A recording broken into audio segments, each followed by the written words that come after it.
Bonsoir à tous. Emmanuel et moi sommes très heureux de vous retrouver ce soir à la suite de la rencontre MCC pour cette cérémonie des vœux. La cérémonie des vœux, traditionnellement dans notre mouvement, elle s'inscrit cette fois-ci particulièrement dans le cadre des rencontres MCC. En général, c'est rue de Varennes. Voilà, cette fois-ci, c'est au Centre Sèvres et c'est dans le cadre des rencontres MCC. Et je veux dire tout d'abord un grand merci à notre intervenant, à notre intervenante et à notre animateur de ce soir pour cette conférence vraiment passionnante. Un grand merci aussi à l'équipe qui a préparé cette rencontre, sous la conduite de nos prédécesseurs Patricia et Tristan, que je salue très chaleureusement. Ce soir, n'y voyez pas de malice, nous voulons, en tant que responsables nationaux, formuler 3 vœux. Tout d'abord, un vœu d'espérance.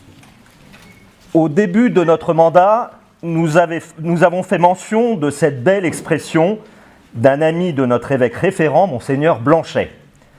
Cette personne non-croyante lui a donc dit un jour « Ce qui m'étonne chez vous les chrétiens, c'est que vous avez l'espérance tenace. » La situation tourmentée que traverse notre pays depuis plusieurs mois donne à cette expression une actualité plus forte encore.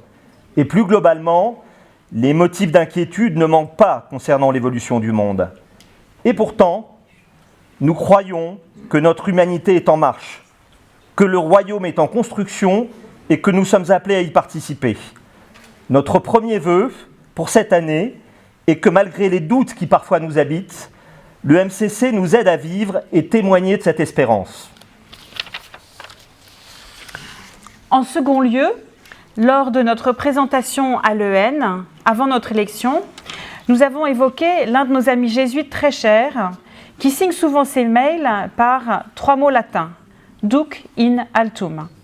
La traduction la plus courante est, comme vous savez, « avance au large ». Nous avons souvent l'occasion de méditer sur cette parole. Il y a une autre traduction un peu moins courante, bien que peut-être plus fidèle, « avance en eau profonde ». Notre deuxième vœu est que nous sachions le faire pour notre mouvement, dans la continuité de nos prédécesseurs. Nous avons engagé un certain nombre de projets qui visent à transformer en profondeur notre mouvement. L'une des priorités que nous nous sommes fixées en accord avec l'EN est d'enrichir l'expérience MCC. Dans ce cadre, nous allons notamment démarrer dans les semaines qui viennent un premier parcours MCC, avec 7 équipes volontaires. Merci à Bertrand, notre aumônier national, d'animer ce beau projet et d'avoir également engagé des initiatives très importantes pour l'accompagnement spirituel de nos équipes. Une autre de nos priorités approuvées en BN concerne l'animation du mouvement.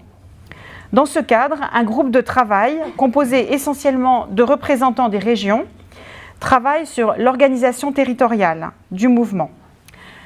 Formons donc le vœu que ces actions en profondeur aboutissent et portent du fruit. Enfin, nous avons repris dans notre carte de vœux numérique cette citation du prophète. « Le travail, c'est l'amour rendu visible ». Quelle belle expression pour un mouvement comme le nôtre. Le travail, pour nous, c'est bien évidemment notre activité professionnelle, qui est l'objet principal de nos échanges en équipe. Mais le travail, c'est aussi celui que nous réalisons dans nos engagements associatifs, notamment dans le cadre du mouvement. Nous sommes émerveillés de voir la qualité du travail qui a été mené en 2018 par un certain nombre de nos membres bénévoles. Je pense à la session des JP à Bordeaux, un gros projet qui est une réussite magnifique. Je pense au site internet. Je pense à notre nouveau système informatique, mis en place depuis le début de l'année. Un grand merci à tous ceux qui ont œuvré avec beaucoup d'efficacité et beaucoup d'amour, et à tous ceux qui se sont engagés pour le faire cette année. Et que nous sachions, tous ensemble, rendre l'amour visible en 2019.